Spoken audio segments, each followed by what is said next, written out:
Hi friends, ಎಲ್ಲರಿಗೂ ನಮಸ್ಕಾರ. ಇವತ್ತು ನಾನು ತುಂಬ ಸಿಂಪಲ್ಲಾಗಿ ಹಾಗೂ ತುಂಬ ಟೇಸ್ಟಿಯಾಗಿ ಶಾವಿಗೆ ಉಪ್ಪಿಟ್ಟನ್ನು ಯಾವ ರೀತಿ ಮಾಡೋದು ಅನ್ನೋ ವಿಧಾನನ ತೋರಿಸ್ತಾ ಇದ್ದೀನಿ. ಇದನ್ನು ನಾವು ಕಡಿಮೆ ಸಮಯದಲ್ಲೇ ಮಾಡ್ಕೊಳ್ಬೋದು. ಬನ್ನಿ ಹಾಗಾದರೆ ಮಾಡೋ ವಿಧಾನನ ನೋಡೋಣ.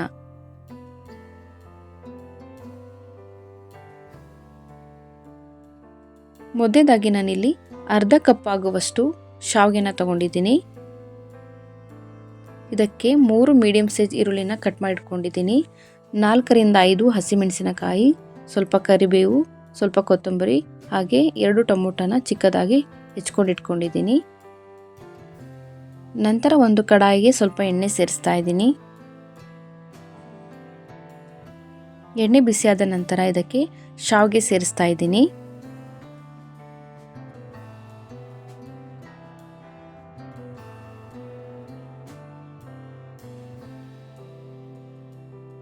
ಶಾವಿಗೆ ಡ್ರೈ ರೋಸ್ಟ್ ಆಗೋವರೆಗೂ ಇದನ್ನು ನಾವು ಹುರ್ಕೊಳ್ಬೇಕು.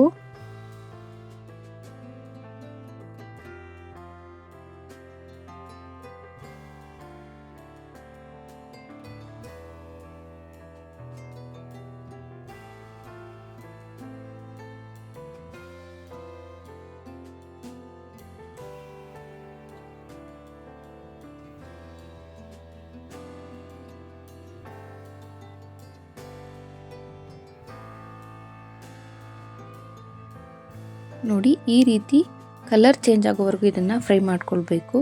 ಇವಾಗ ಇದನ್ನು ಒಂದು ಪ್ಲೇಟ್ಗೆ ಹಾಕಿ ಎತ್ತಿಟ್ಕೊಳ್ಳೋಣ.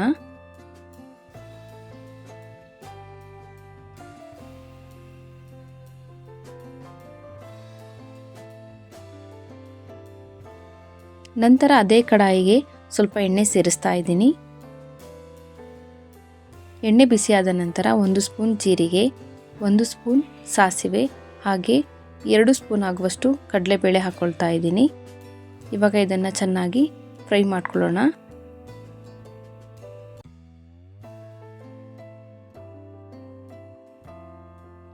ಇವಾಗ ಇದಕ್ಕೆ ಕಟ್ ಮಾಡಿ ಇಟ್ಕೊಂಡಿರುವ ಹಸಿಮೆಣಸಿನಕಾಯಿ ಸೇರಿಸ್ತಾ ಇದ್ದೀನಿ.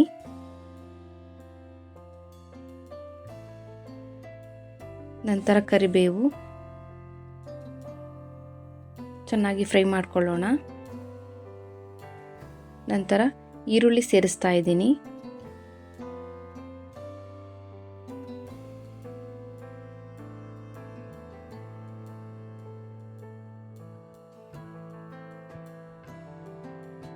ಈರುಳ್ಳಿನ ಚೆನ್ನಾಗಿ ಫ್ರೈ ಮಾಡ್ಕೊಳ್ಬೇಕು.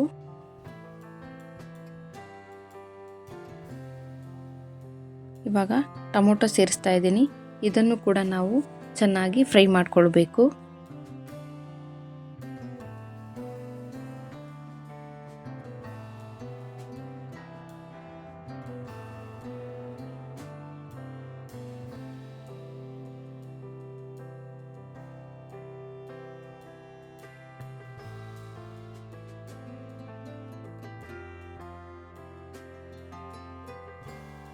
ರುಚಿಗೆ ತಕ್ಕಷ್ಟು ಉಪ್ಪನ್ನು ಸೇರಿಸ್ತಾ ಇದ್ದೀನಿ. ಇವಾಗ ಇದನ್ನು ಚೆನ್ನಾಗಿ ಮಿಕ್ಸ್ ಮಾಡ್ಕೊಳ್ಳೋಣ.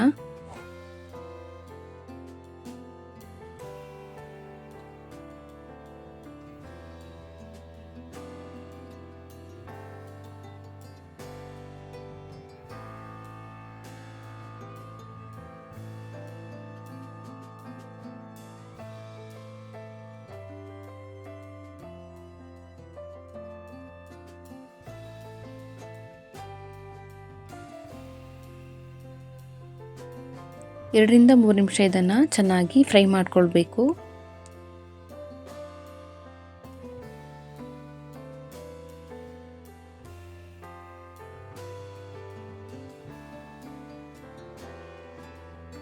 ನೋಡಿ, ನಾನು ಶಾವಿಗೆನ ಯಾವ ಪ್ರಮಾಣದಲ್ಲಿ ತಗೊಂಡಿದ್ನೋ ಅದೇ ಪ್ರಮಾಣದಲ್ಲಿ ನೀರನ್ನು ಸೇರಿಸ್ತಾ ಇದ್ದೀನಿ.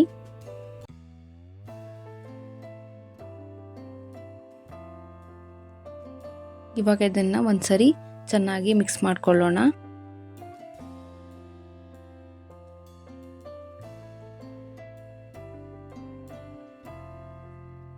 ಇವಾಗ ನೀರು ಹಾಕಿದ ಮೇಲೆ 1-2 ನಿಮಿಷ ಇದನ್ನು ನೀರು ಚೆನ್ನಾಗಿ ಬೇಯೋವರೆಗೂ ಕುದಿಸ್ಕೊಳ್ಬೇಕು.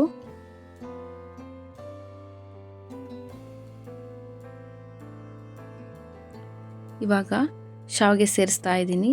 ಶಾವಿಗೆ ಸೇರಿಸಿ ಆದಮೇಲೆ ಒಂದ್ಸರಿ ನೀಟಾಗಿ ಇದನ್ನು ಮಿಕ್ಸ್ ಮಾಡ್ಕೊಳ್ಬೇಕು.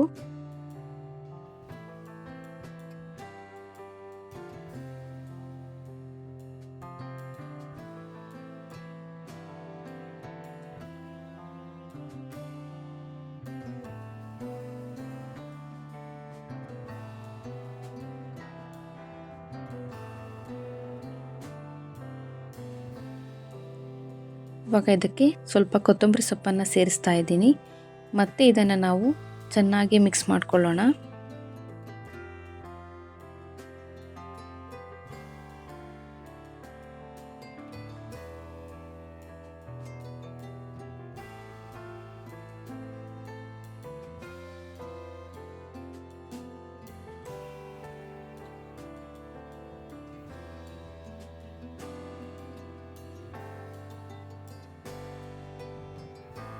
ಇವಾಗ ಇದಕ್ಕೆ ಪ್ಲೇಟ್ ಮುಚ್ಚಿ ಒಂದು 5 ನಿಮಿಷ ಚೆನ್ನಾಗಿ ಬೇಯಿಸ್ಕೊಳ್ಬೇಕು.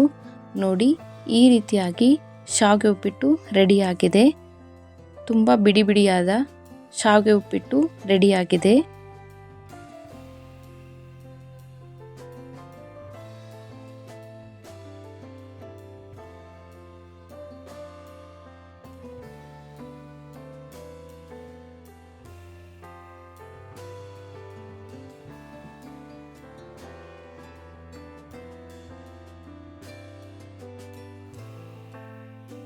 ಫೈನಲಿ ಶಾವಿಗೆ ಉಪ್ಪಿಟ್ಟು ರೆಡಿಯಾಗಿದೆ. ಈ ರೆಸಿಪಿ ನಿಮಗೆ ಇಷ್ಟ ಆಗಿದ್ದರೆ ಈ ವಿಡಿಯೋಗೊಂದು ಲೈಕ್, ಶೇರ್, ಕಮೆಂಟ್ ಮಾಡೋದನ್ನು ಮರಿಬೇಡಿ.